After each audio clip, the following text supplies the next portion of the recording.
What's up, Bob-Ombs? How you doing? I'm your host, Alph, and yes, I'm alive, are you? Anyway, my videos about old games always perform really horribly, so now that I'm already demonetized due to lack of viewership, we might as well talk about Super Mario 64.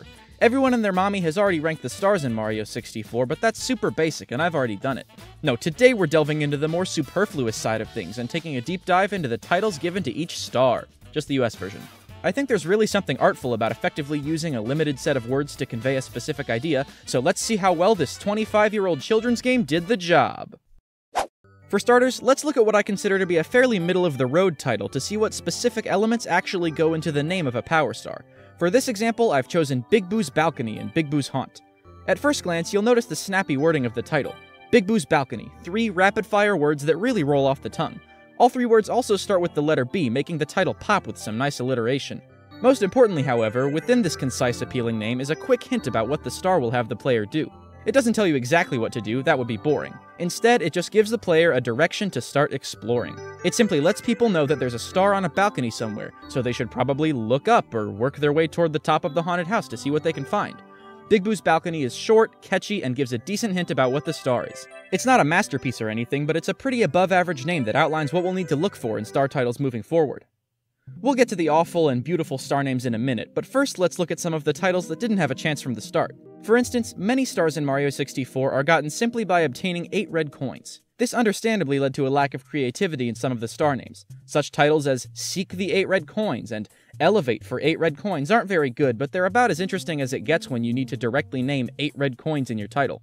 Somehow though, 8 red coin stars haven't dominated the bottom end of the list, and we'll see some true garbage names later in the video. A few red coin names are actually pretty decent, such as Shell Shreddin' for 8 red coins in Snowman's Land. Some of the red coins are impossible to get without dying to the super cold water, so the name lets you know that you'll need to find a shell to ride before you can actually get all 8 coins. The name still manages to be just a hair too long thanks to the 8 red coins problem, but I respect Shell Shreddin' because of what it did.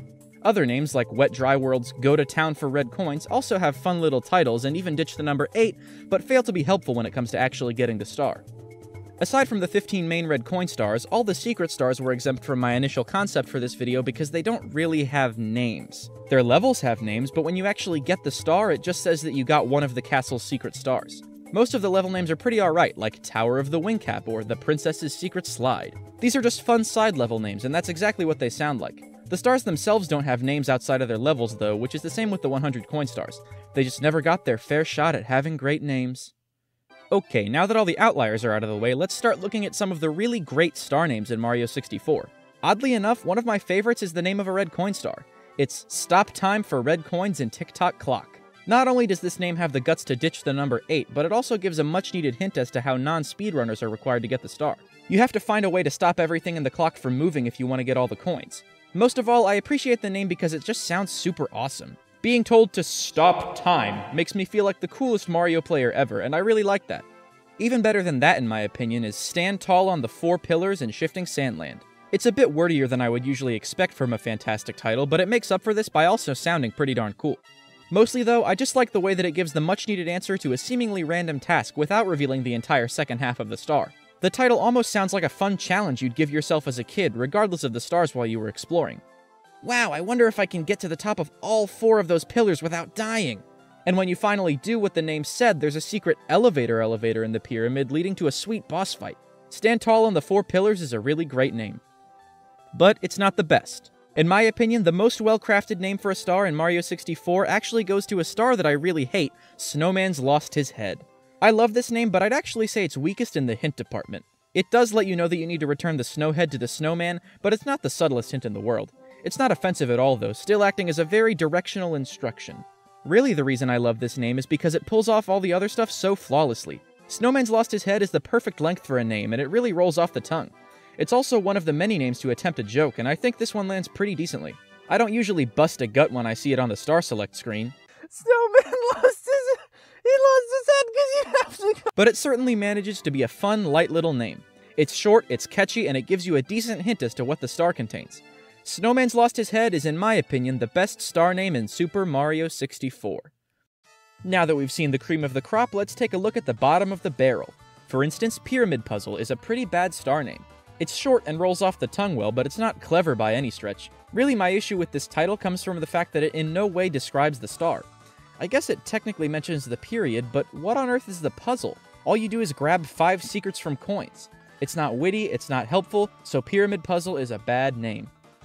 Even worse, though, is Wiggler's red coins in Tiny Huge Island. I spared a few other red coin stars the embarrassment of my critique, but I'm calling out Wiggler today because it tried to be different.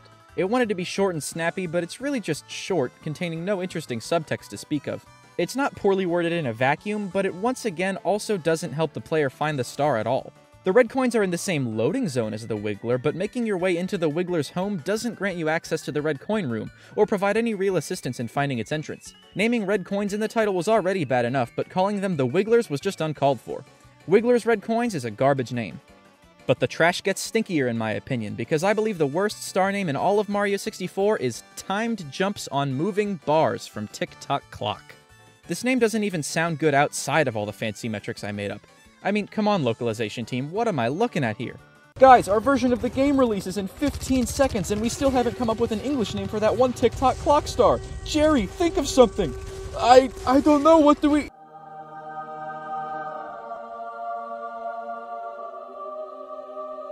This sounds like the coders named the star, and somebody forgot to change it when the game was published. Timed Jumps on Moving Bars is long, it's hard to say, it's not interesting or clever at all, and it's so generic to Tick-Tock Clock that it could describe at least half of the other stars in the level. It's Mario 64's worst star title in my opinion, and it's not particularly close. So that was a fun little journey. I promise I'm not as angry as I sound, I just thought it was sort of an interesting topic. Let me know what you think of Mario 64's star names down in the comments, or if you don't care at all. Feel free to like and subscribe if you enjoyed, and have a wonderful day!